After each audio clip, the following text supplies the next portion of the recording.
One thing I've always wanted to try is podcasting. I have no experience with it whatsoever, but I love the idea of having a conversation with someone and someone else listening to that conversation and getting something useful out of it. And so, on a trip to LA this past April, I did exactly that. I sat down with my friend Tristen Pon from Emerson College. Tristen is a director, producer, and actor from San Francisco, and last year he made a short film called A Better Man, which is also his senior capstone project at Emerson. I also did the capstone program, but that's a story for another day. And so, having since graduated college, and in celebration of 1 year since Better Man's release, we decided to sit down and have a conversation about his experience making the film and entering the film industry. So, thank you for coming on. Thanks for having me. No, seriously, this is awesome. Truly honored when you called me to have me as your first guest on your first episode. I was elated. What were the emotions like? I mean, it was crazy because I was thinking about starting my own podcast with a friend or just creating my own podcast, and I've been circling with that idea in my head for quite some time. And when you called me with the news, I felt like it was kind of an answer coming to me that I was... It was the universe at work. The universe at work. Oh, totally. Yeah, so we both went to Emerson. We met as neighbors. We met on the first day, I think, that I was there. Yep, right? that's we right. We moved in on the same day. You were my first friend. So we met at Emerson. So what did you go into film school kind of wanting to get out of it that you can remember? I mean, I started out in the entertainment industry as an actor.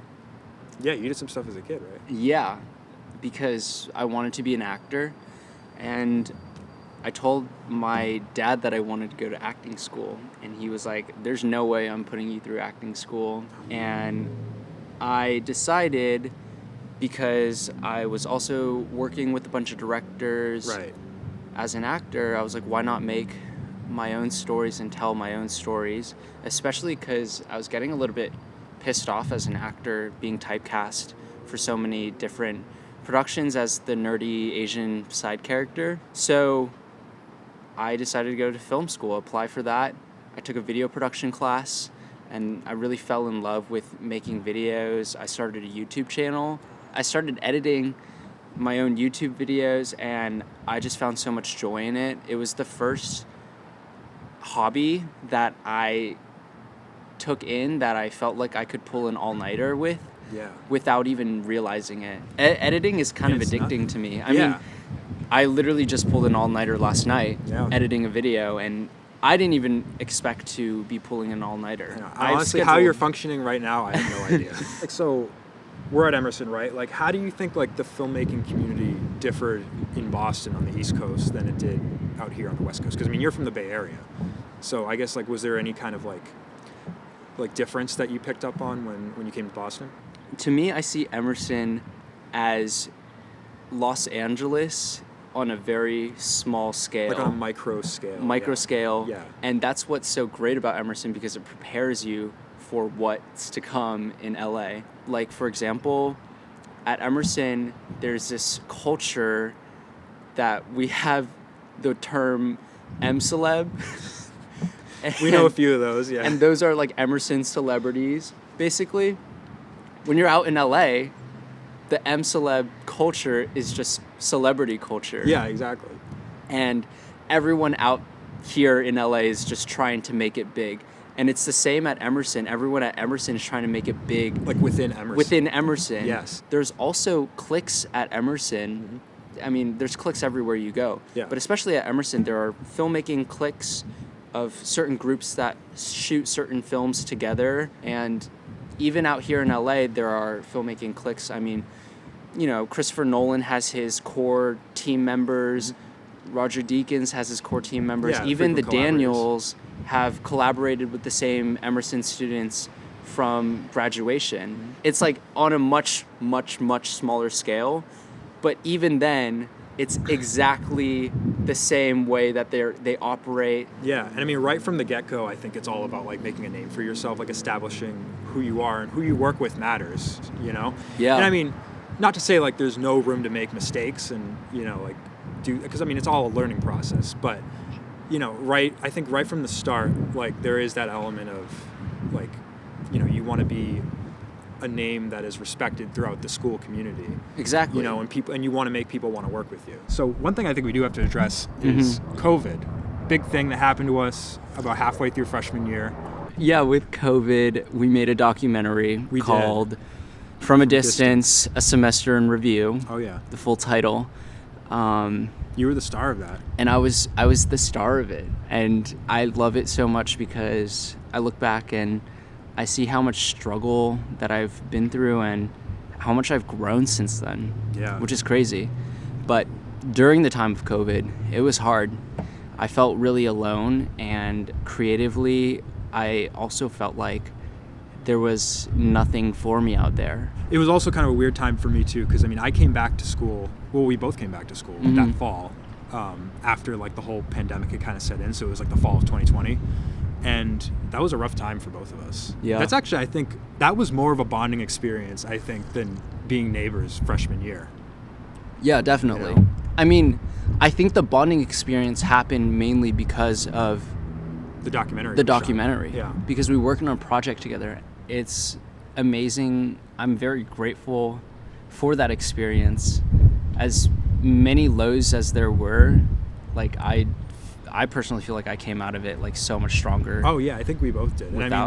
Rather than without having it, Yeah, and especially because like that was such a weird time, and like honestly, I think at the time we all considered it lost time. Yeah. Because we couldn't go out, we couldn't really have parties in our dorms, and we couldn't really meet people. But I mean, looking back on that, like that was like such like a transformative time, and we just didn't realize it yet. And just getting to watch that, I think, I'm not trying to just like pat myself on the back for making a documentary about it, but like for me, but that was just like, for me, like that was just a really cool experience. And honestly, I was kind of hoping, like when I was filming all of that, I mean, I was annoying people because I literally had my camera with me at all times. I was like committed to the bit, Yeah. And I was like, this is all going to be worth it in the end. And honestly, like it was. I feel like it was. Also, I think, I mean, that documentary could not have happened without, like, I think a lot of the habits that you already had in place. Because, like, you film yourself a lot, you record all those videos, and I will say, that was very, like, vulnerable, I guess. Recording myself is something that I have found to be very healing for me.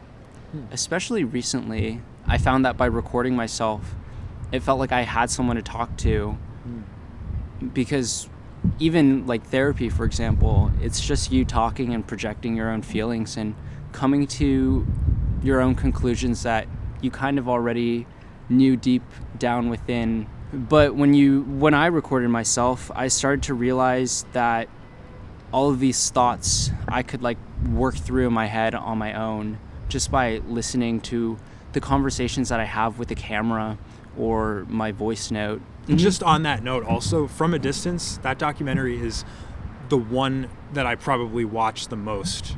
Like, very infrequently will I watch something that I've made over again, but From a Distance I watch like probably once a month. Why do you feel like that? Just because, like, just documenting like the time that we were in and just like how crazy things were. Like, it was the fall of 2020 and COVID was still a thing. Everybody was wearing masks. We had the election. Yeah. The 2020 election. Like, there was just a lot of craziness going on. It like feels very surreal, like looking back. It's a fever dream. It literally is. Okay, yeah, so we talked a little bit about COVID. I want to talk about the BA program real quick. Okay. Basically, the BA program is you get to work on a capstone project of your choice for an entire semester, or if you do the BFA program, it's 2 semesters. But it's really a great opportunity for you to kind of just work on something that you're really passionate about. Yeah, Better Man being my thesis capstone film, I knew that it had to encapsulate everything that I had learned about working on Emerson sets and what I've learned as a filmmaker and as a person. So you were looking at this as like the experience is what counts here. Well, I just wanted to show off like how far I've come through the growth that I've had since freshman year. I mean, A Better Man started out as a feature film that was a very abstract love-hate letter to my time at Emerson. It was about toxic masculinity and self-help. And that's kind of what I was very much addicted to. Not toxic masculinity, but self-help books. Yeah.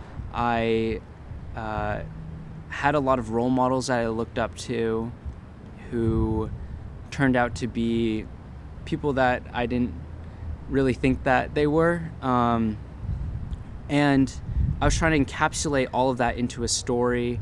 I also got into the Patmos screenwriting program at Emerson for the summer. Oh, wow. So I went there knowing that I wanted to create the feature film of Better Man because I was really passionate about it. And then after that program, I was going to take that feature film and turn it into a proof of concept or a short.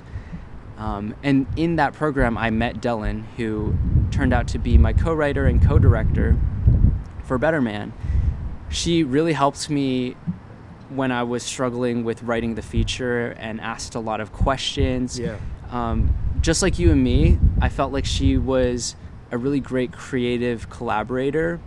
And so when the screenwriting program was over for the summer, I asked her if she wanted to be a part of it and write A Better Man with me. And we were able to create something completely different than what it originally was, that not only captured like my feelings and reflections on being an Asian American, but we also caught her expressions and feelings of being Asian American, being in this world, and creating this like little quirky coming of age drama that was able to be a really collaborative process with not just her, but the producers and everyone who was a part of the crew and the cast. Yeah, I mean, that's awesome. And also, like, co-writing and co-directing is hard.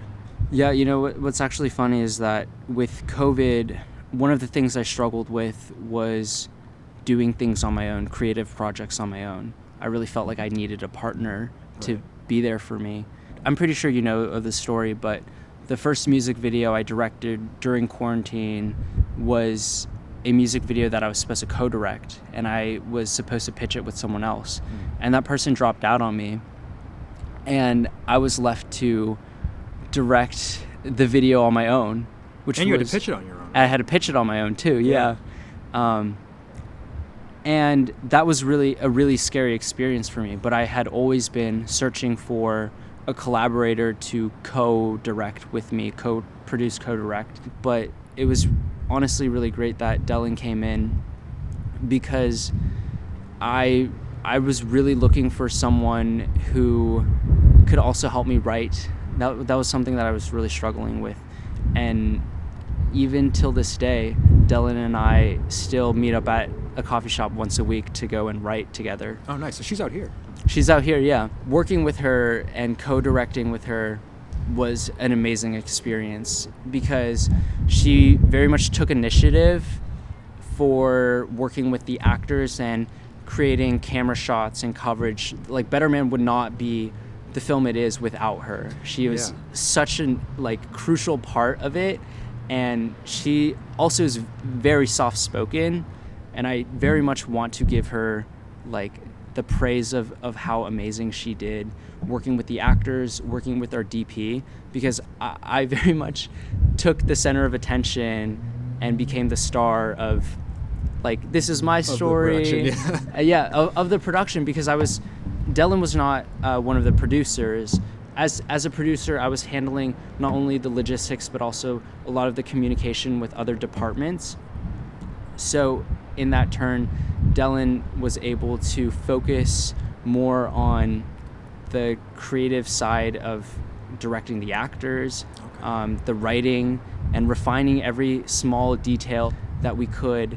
And it just helped us create such a good team together. So I'm so grateful that I had a co-director, because I seriously would not have been able to do it without her. And it's funny because we also share that parallel of me working on your project as a co-collaborator, Yeah. and Dylan working on my project as a co-collaborator, but she was also working on her own BA. Her BA was a feature film that she was writing, and then she was working on my BA, which was a short film that she was co-directing and co-writing, while I was working on your project that I was co-producing. Yeah, I mean, that right there was like the cool thing about the BA program, because basically when you do the BA program, you have to go to a class once a week and you meet up with the other people in the program, or at least the other people that are in your group. For 4 hours. For 4 hours. I think my problem with it was the fact that it was 4 hours. But I mean, we'd all meet up once a week, and it was like 10 of us, 8 or 10 of us, and we would just all just jam on like our projects and like give each other updates. And like that time could have been so well used for the like actual having production. Meetings about 100%. But I think it was also another one of those things where we collectively bonded through that struggle of definitely. I mean, dealing with that class. I don't want to like throw the word trauma bonded around, but like everybody was just like going through a really busy semester, and we were all like united in that. And exactly. that was the awesome thing about it. Mm-hmm. I remember the last like 3 classes, I like literally asked him, I'm like, hey, like I really need to edit, because I was editing mine. Mm-hmm. And so I was like, I really need to edit my project, so can I just like take the time to edit? And he was like, yeah, I mean, like you won't get the feedback, but I mean, that was the other great thing, is the fact that we got to give each other feedback on each other's projects. Yeah, I believe that anyone at Emerson could make a BA or BFA level production without having to be in the program. Right. It's really just a matter of the connections that you make in that class, because everyone's working towards the same thing, and you kind of have a support system for you. Yeah. You know where everyone is at in terms of the progress of their project, and it gives you... And you can like kind of follow each other's leads. Yeah. Which is really great about it. So I remember you gave me a piece of advice, and you said, running a crew, it's kind of like throwing a party. Like you want to have a set that people have a good time on. And I think that like really is important, is creating like an environment that people want to be on. People want to enjoy coming to your set, because you're asking a lot of people, like especially at Emerson. I mean, people are so... I mean, you're not paying them, right? Yeah, they're not being paid. Everybody's working for free. And sometimes they have to get up like really early in the morning and transport themselves somewhere. Sometimes they have to carry equipment. And the least you can do is like make it an enjoyable and worthwhile experience for them. And I think you were really good at that on Better Man. I mean, I only got to visit the set like once or twice, but I remember like I saw like all like the videos you guys did. You were posting on Instagram like all this BTS content, and it looked like a blast. I mean, yeah, in some ways that was kind of the goal. I had exactly my piece of advice that I gave to you in mind when working on this BA. I said to myself that creating a community was the number one priority. Right. So I think I got that piece of advice from the Daniels, actually. Oh, really? When they visited Emerson to screen Everything Everywhere all at once. That's cool. And did a Q&A. Like we talked about going back to authorship, I really wanted to make sure that everyone who I hired to be a part of this team knew that this was going to be their story too. And in turn, I really encouraged everyone to speak up on their opinions about how the story was going, how the camera angles were. Yeah. And I really wanted people to collaborate and use teamwork as a tool to bring this film together. Yeah, and I think especially because like, I think on a film set with young people, I think it's even easier than it is like in the professional world to have people that think like they're above other people. I would actually argue it's the opposite. Like, not to be rude or anything, but I've been on a lot of sets here in Los Angeles. Like, some sets don't even have an assistant director, which is like the bareback of creating like a film efficiently. Yeah. And they're like, oh, we don't need an assistant director, I'm the director. And then just everything just goes wrong. They don't have shot list. It's crazy. And I feel like I'm in a position where I can't really do much because I'm just a PA who knows nothing, even though I have so much more to offer on these sets. But speaking up doesn't feel like an option sometimes. Yeah, it doesn't feel as welcome. It doesn't feel welcome at all. And that's why I'd say that, like, working with younger people, I mean, right now I'm producing 3 music videos, and we're working with people who just graduated from Emerson and people who graduated Emerson like 2 years ago. Okay. And in that sense, we're all in the same age range. Like, nothing feels like there's less of an ego, because we're all doing this specifically solely for the passion of filmmaking. Yeah. I mean, no one's making any money out of this. We just want to, like, create something meaningful that can showcase our abilities and talents of working together, you know? Yeah, definitely. For me, I was just thinking, because there's less experience, you'd think that, like, people don't know how to behave as professionally. But to your point, I think a lot of the times it can be the opposite. I mean, not all the time, but I think there are a lot of student film sets that really have their shit together. Yeah. And some that don't. There are the ones that don't. Really Definitely. don't have their shit together, yeah. you know? But, and I'm not trying to say that, like, I'm young so I think I know everything. But that's not what I'm trying to say here. But I'm saying, I do think, like, students have a level of care and, like, a level of passion and hunger that a lot of, like, more seasoned filmmakers and people in the film industry don't necessarily have, or have kind of lost. Yeah. Here's one thing that I do want to say. Yeah, go for it. When it comes to working on films, what I've learned, the big secret is that no one really knows what they're doing. And I think that's a metaphor for life. Yeah. Exactly. Yeah. It's really a matter of how well you carry yourself, and also how self-aware you are about not knowing what you're doing. Because if I'm going to be honest, Better Man was my first big short that I directed with a cast and crew of over 30 people. And, like, I had to work with a team and do something that I had never done before. Yeah. And I had to take what I had learned when I was associate producing and PAing on other sets that weren't my passion projects. Yeah. And through that, I learned that the people that I wanted to work with were people who were okay with saying that they didn't really know what they were doing, and were okay with asking for help. This doesn't even just apply to film sets, but also I've just really enjoyed working in environments where people don't make you afraid to ask questions. Yeah. And I think a lot of people out there, and I don't want to sound like I'm, like, targeting anybody, because I'm really not, but I think there are people out there that will take an opportunity to, or they see that somebody doesn't know something or is inexperienced, and they kind of take an opportunity to, like, hurt that person's self-esteem over it. And the best work environments that I've ever worked in were when people made me feel really comfortable asking questions. I don't know. I do well with those, like, open book kind of people. Yeah. So that's my TED Talk. So that was our last semester on the Boston campus, was the BA program. Mm-hmm. And it was a really busy one. And then the following semester, you and I both went out to LA Mm-hmm. to do the LA program, along with a bunch of other students. What was that transition like, just working first, like, just being this really busy kid, like, trying to wrap up, like, their capstone project, and suddenly Christmas break is over and you're going out into the industry across the country, which, I mean, it's where you're from, but what was that like for you?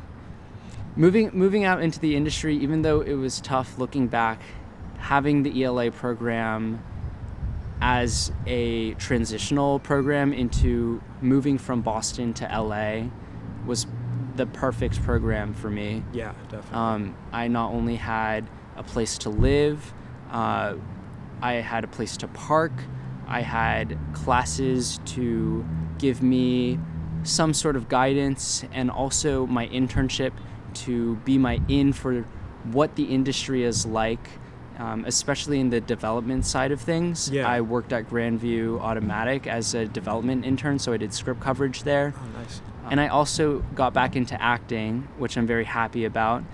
and I started working on sets outside of Emerson during my free time. So I really found ways to keep myself busy. Yeah. So what has it been like transitioning from being a film student to a filmmaker? That sounds like a very vague... I like that question. That sounds like a very vague question, but I guess what has that transitional process kind of been like? I currently the struggle that I face with post-grad is figuring out how to be the person that I want to be. And I've done a lot of soul searching in this past year since graduating. A lot of soul searching. I got into my first real relationship, and then it ended, and that really sucked. But I also grew a lot from that. And then I went to Indonesia and I visited my family and thought a lot about what my purpose was here on life. I realized that I wanted to tell stories that were important and meaningful to me, and I wanted to write. So that's kind of what I've been doing. And I'm taking my mental and physical health very seriously. I work out every day. Nice. And I try to read self-help books that have been really helpful for me every day. Affirmations. I feel like I'm living the better man lifestyle life that I kind of manifested for myself. It's funny because that film was made as a form of criticism to the self-help industry, and the person that I've thought that I was going to become. And it's funny because I've fully embraced all of those aspects of who I am. Just wanting to strive for growth and improvement is something that is so deeply meaningful to me that I felt like I didn't really fit in because other people didn't take growth as seriously as I do. Yeah. And then they realized that you were just ahead of the curve. Maybe. I think you were. In some ways, though, I also am very hard on myself. And I'm definitely my harshest critic. I've realized that I want to be in the entertainment industry because I truly believe that I could be a really great and inspiring performer, storyteller, that can help someone feel like they're not alone.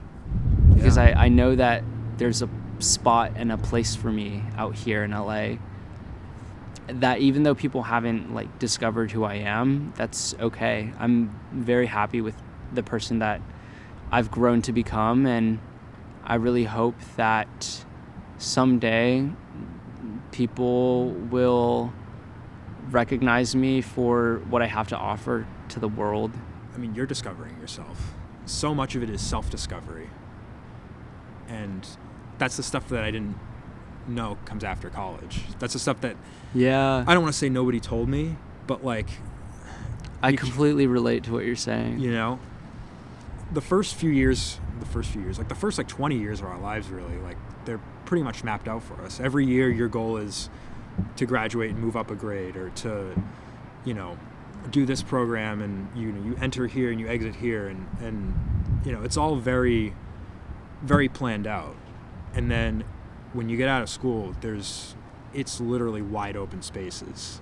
It's like the like, like when in Minecraft, like where you have like the creative mode, plane, like just like a flat plane, like that's literally it's what you're looking at. Too many options. There's like opportunities out here. There's too many options, and that's like overwhelming. Is when there's is. Too many options. Like there's too many possibilities of what you can do, where you can end up.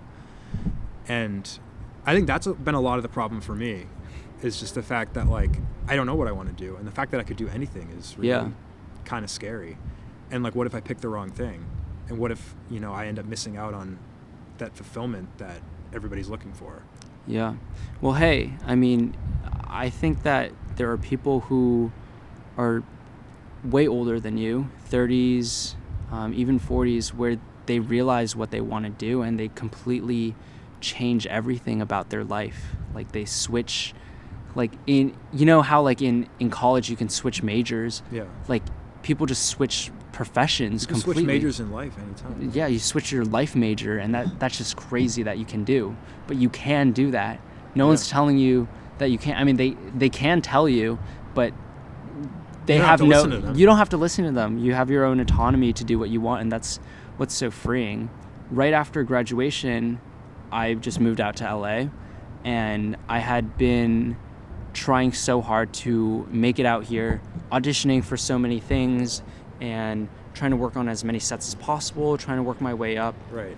Like you said, it's kind of like hustle culture in college. Like everybody's trying really hard to get to point B and doing what, like they're, staying up all night, working on their projects, and at least that's how Emerson was. But yeah, I think because like you don't know anything different, like when you're in college, like you assume that like, to achieve your goals, you have to give up something. Yeah. You have to make sacrifices. And I mean, you do have to make sacrifices in life, definitely.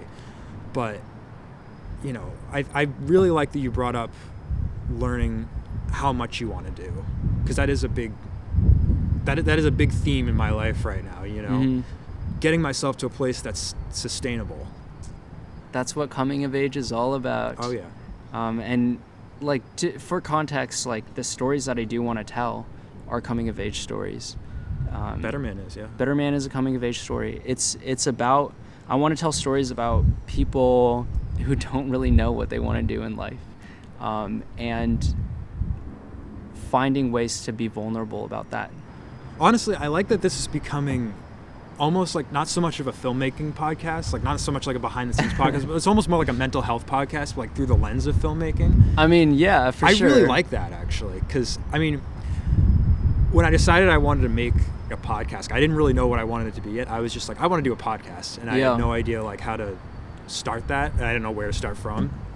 I mean, when you asked if I wanted to be a part of your podcast, and you told me that it was going to be like a filmmaking like based podcast, but I knew that you can't really talk fully about like the filmmaking industry and your own experience without sharing a part of like what your personal life has been like. Oh, 100%. Yeah, so I knew that that there were going to be some things that I had to prepare to be more comfortable to talk about. And I think by practicing to talk on camera, having a therapist, and just journaling, like all of those help me become more confident in like having the strength to be vulnerable. Yeah. Man, there's a lot. We got some great stuff. We got some great stuff, yeah. This was a really good conversation. All right. We'll see you guys next time.